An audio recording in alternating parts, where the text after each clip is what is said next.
क्या हो अगर अगले विश्व युद्ध की रूपरेखा किसी खुफिया सैन्य बंकर में नहीं बल्कि किसी धूल भरे और शोर शराबे वाले बस स्टैंड पर तैयार हो रही हो। ये एक ऐसा विचार है ना जो पहली बार में बेहद अजीब लग सकता है। मतलब एक बस टिकट की लड़ाई और दुनिया को तबाह करने वाला युद्ध, इन दोनों के बीच कोई सीधा संबंध कैसे हो सकता है? हाँ, ये सवाल किसी के भी मन में आ सकता है।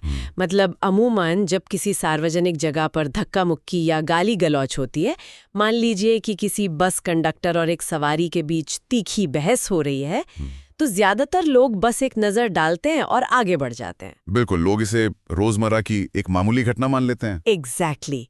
लेकिन आज की हमारी इस गहरी चर्चा का आधार एक ऐसा विश्लेषण है जो इस मामूली सी घटना के पीछे छिपे एक बहुत ही डरावने सच को उजागर करता है। हमारे पास पेंटर पंकज कुमार धीमान और एक कृत्रिम बुद्धिमत्ता यानी डीप सीक एआई के बीच हुआ एक बेहद दार्शनिक संवाद है। और ये संवाद बहुत ही महत्वपूर्ण है। राइट। और इससे ये निकल कर आया है कि कैसे सड़क पर होने वाला एक साधारण सा झगड़ा वहां खड़े बच्चों के मनोविज्ञान को पूरी तरह से नष्ट कर देता है। तो हमारा आज का मिशन यही समझना है कि कैसे ये दूषित मानसिकता दशकों बाद वैश्विक युद्धों का रूप ले लेती है। और यहाँ जो बात अक्सर अनदेखी कर दी जाती है वो ये है कि हम हर घटना को केवल वयस्कों की नजरिए से देखते हैं। हाँ, हम बड़ों के हिसाब से सोचते हैं। बिल्कुल। उस बस स्टैंड पर जो बहस हो रही है उसे वहां मौजूद बच्चे किस तरह से डिकोड कर रहे हैं, इस पर किसी का ध्यान नहीं जाता। उनके लिए वो कुछ रुपयों का झगड़ा नहीं है, वो दुनिया के काम करने के तरीके का एक लाइव डेमो है। चलिए इस लाइव डेमो वाले हिस्से को थोड़ा खोलते हैं। इस संवाद में एक बहुत ही गहरी सांस्कृतिक और मनोवैज्ञानिक बात कही गई है। सदियों से ये माना जाता रहा है कि माता पिता बच्चों के लिए प्रत्यक्ष भगवान होते हैं। सही बात है। एक छोटे बच्चे के लिए सही गलत, क्या करना चाहिए और क्या नहीं, इसकी अंतिम कसौटी उसके माता पिता ही होते हैं। और ये महज कोई कहावत नहीं है, बल्कि बाल मनोविज्ञान का एक बहुत बड़ा सच है।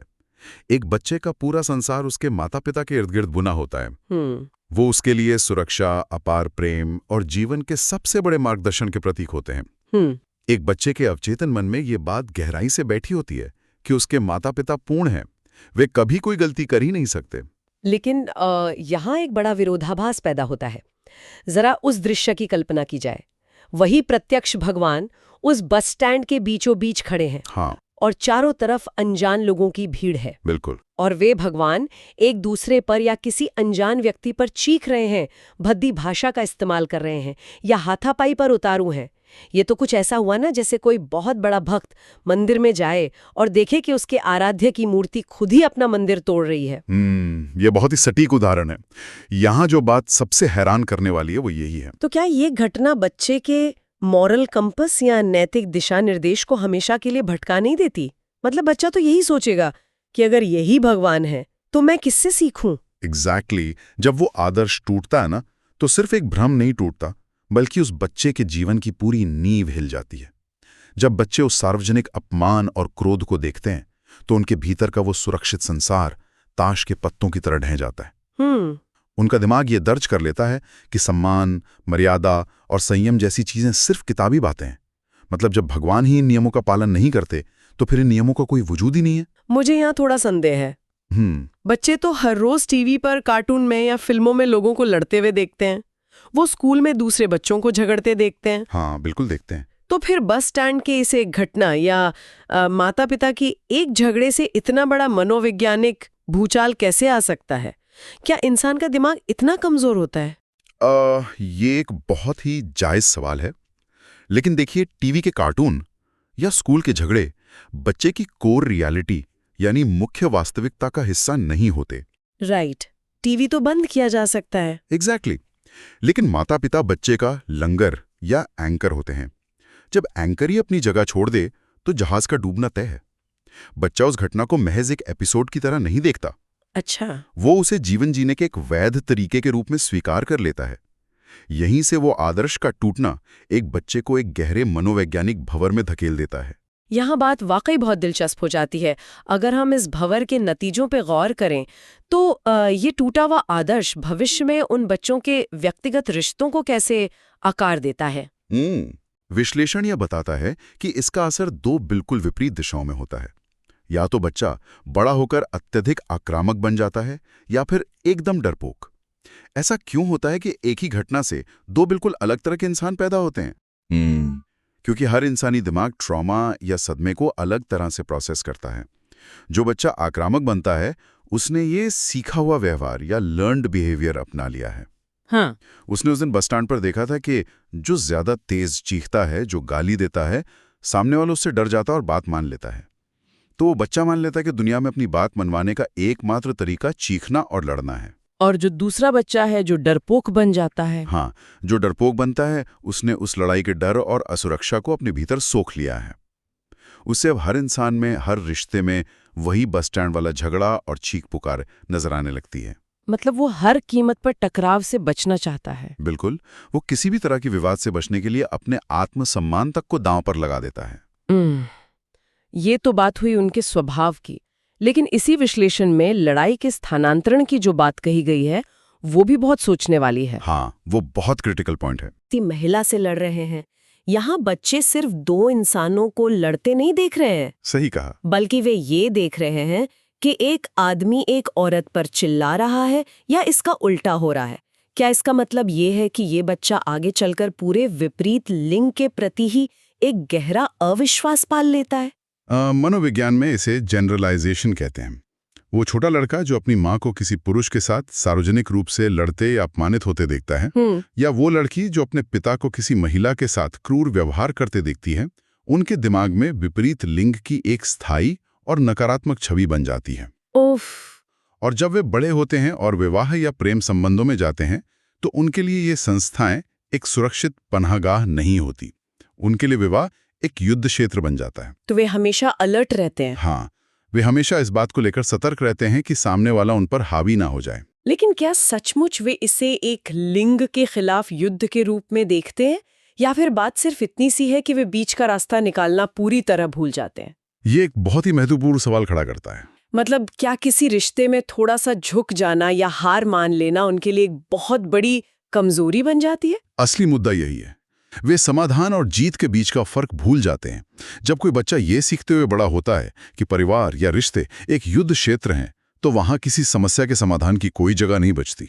ऐसे बच्चे जब बड़े होकर कॉर्पोरेट दुनिया में कदम रखते हैं या अपने घर में किसी विवाद का सामना करते हैं, तो उनका ध्यान इस बात पर नहीं होता कि इस समस्या को कैसे सुलझाया जाए। राइट, उनका फोकस कहीं और होता है। बिल्कुल, उनका पूरा ध्यान इस बात पर केंद्रित हो जाता है कि इस बहस में कौन जीता या किसका पक्ष सही था। मतलब जीतने की जिद किसी भी रिश्ते को बचाने की इच्छा पर हावी हो जाती है। 100%। उन्हें लगता है कि अगर उन्होंने आज समझौता कर लिया तो वे हार जाएंगे, उनका अस्तित्व ही मिट जाएगा। जैसे उनके माता पिता ने बस स्टैंड पे किया था। एग्जैक्टली, ठीक वैसे ही जैसे उनके माता पिता उस दिन हारने को तैयार नहीं थे। और इसी जिद, इसी प्रतिशोध के कारण वे एक झगड़े को पीढ़ी दर पीढ़ी आगे बढ़ाते रहते हैं। तो इस सब का क्या मतलब है? मतलब अगर हम इस विचार को घर की चार दीवारी से बाहर निकालकर पूरे समाज के परिप्रेक्ष्य में देखें तो तस्वीर और भी भयानक हो जाती है। हाँ, क्योंकि ये लोग समाज का हिस्सा भी तो हैं। बिल्कुल, ये बच्चे सिर्फ किसी के पति, पत्नी या कर्मचारी नहीं बनते, ये इस देश के नागरिक भी बनते हैं। सही बात है। तो जब ये बच्चे समाज में कदम रखते हैं तो लोकतंत्र और आजादी के कंसेप्ट को कैसे समझते हैं?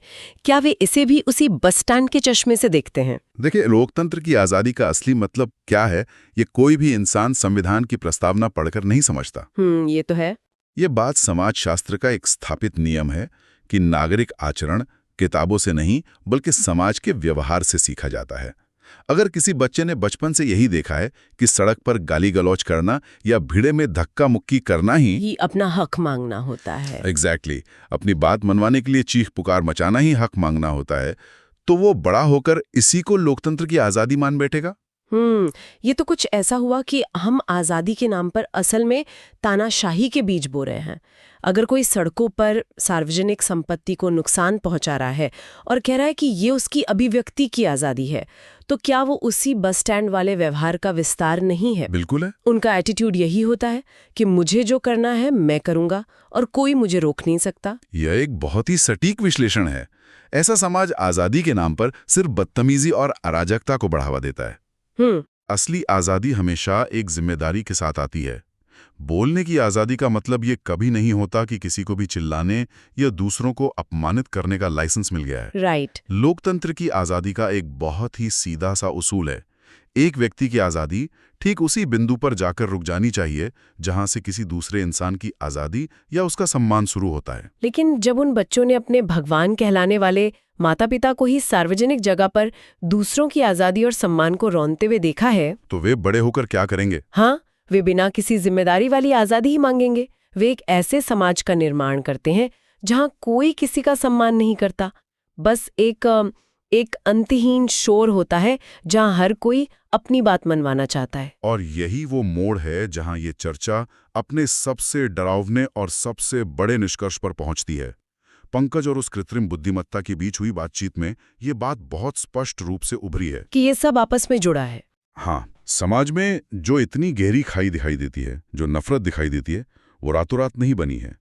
ये उन तमाम छोटे छोटे बस स्टैंडों, मोहल्लों और घरों के आंगनों में हुई लड़ाइयों का ही एक बड़ा रूप है। मुझे यहाँ एक बहुत बड़ी शंका है।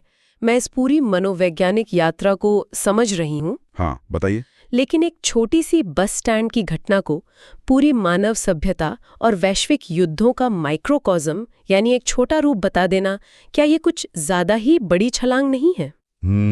सुनने में ऐसा लग सकता है। मतलब देशों के बीच जो युद्ध होते हैं वो जमीन के लिए होते हैं, अर्थव्यवस्था के लिए होते हैं या जियोपॉलिटिकल कारणों से होते हैं। क्या दुनिया के बड़े बड़े नेताओं के फैसलों को, जो परमाणु हथियारों की धमकियां देते हैं, उन्हें सिर्फ बचपन के एक ट्रॉमा से जोड़ देना एक एग्जैजरेशन या अतिशयोक्ति नहीं है? ये शंका बहुत ही स्वाभाविक है। सतह से देखने पर एक बस टिकट की लड़ाई और विश्व युद्ध के बीच कोई समानता नजर नहीं आती। बिल्कुल नहीं आती।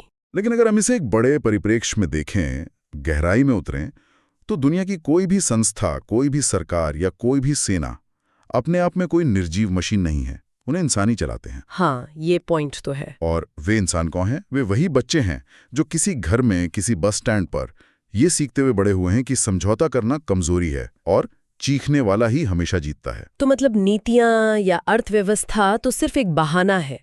असली लड़ाई उस अहंकार की है जो बचपन में आकार ले चुका है। 100%।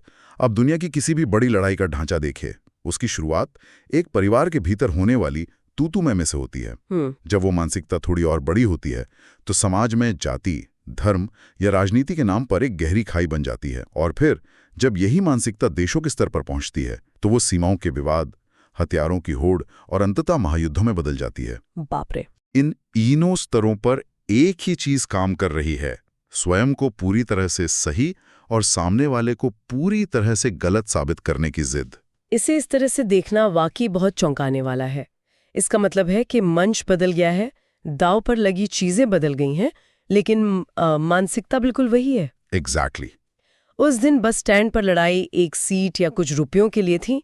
आज देशों के बीच लड़ाई जमीन के एक टुकड़े के लिए है, पानी के बंटवारे के लिए है या फिर सिर्फ सत्ता और अहंकार के लिए है। हाँ, दोनों जगह पैटर्न सेम है। वहां भी कोई बीच का रास्ता निकालने को तैयार नहीं था और यहाँ भी कोई झुकने को तैयार नहीं है। और यही इस पूरे विश्लेषण का सबसे खतरनाक पहलू है। आज दुनिया में फैसले लेने वाले कई लोग वो ही ट्रॉमाटाइज्ड या सदमे से गुजरे हुए बच्चे हैं। जब तक घर की चार दीवारी में, गली मोहल्ले में या किसी सार्वजनिक बस स्टैंड पर लोग एक दूसरे का सम्मान करना नहीं सीखेंगे, तब तक दुनिया की किसी भी संसद या संयुक्त राष्ट्र में शांति की उम्मीद करना बेमानी है। बिल्कुल। जब हार मानना सीखा ही नहीं तो अंतर्राष्ट्रीय मंचों पर कूटनीति या डिप्लोमेसी कैसे काम कर सकती है? ये एक ऐसा नजरिया है जो चीजों को देखने का पूरा चश्मा ही बदल कर रख देता है। इस पूरी चर्चा को अगर समेटा जाए तो ज्ञान अर्जन करने वाले या दुनिया को समझने की इच्छा रखने वाले किसी भी व्यक्ति के लिए यह बात बहुत महत्वपूर्ण हो जाती है कि कोई भी काम, कोई भी गुस्सा महज एक व्यक्तिगत मामला नहीं होता। सही कहा। सार्वजनिक आचरण, गुस्से में मुंह से निकले हुए शब्द और रास्ते पर लड़े गए छोटे छोटे झगड़े कभी शून्य में नहीं जाते।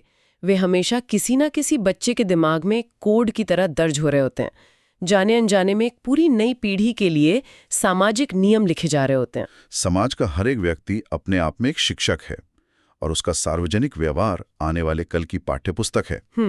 आज बच्चों को जो आचरण सौंपा जाएगा, आने वाले कल में वे वही आचरण ब्याज सहित पूरी दुनिया को लौटाएंगे। शांति या युद्ध की शुरुआत संधियों से नहीं होती, मानवीय व्यवहार से होती है। यह वाकई एक रोंगटे खड़े कर देने वाला विचार है, क्योंकि जब हम इतिहास की किताबों में युद्धों के बारे में पढ़ते हैं तो हमेशा तारीखें और जगहें याद करते हैं।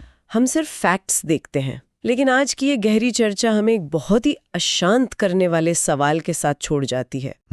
अगर दुनिया की हर बड़ी लड़ाई की नींव हथियारों की होड़ और देशों के बीच युद्धों की शुरुआत किसी बचपन के देखे हुए घरेलू झगड़े में ही छिपी है, तो आज दुनिया भर में जिस वैश्विक शांति की केवल उम्मीद की जा रही है, जिसके लिए हर कोई तरस रहा है, क्या उसकी हत्या दशकों पहले ही किसी अनजान से बस स्टैंड पर या किसी घर के आंगन में हुए एक साधारण से झगड़े में की जा चुकी थी? ये एक ऐसा सवाल है जो किसी को भी अपने आसपास की दुनिया और अपने खुद के आचरण को एक नए सिरे से देखने पर मजबूर कर देगा।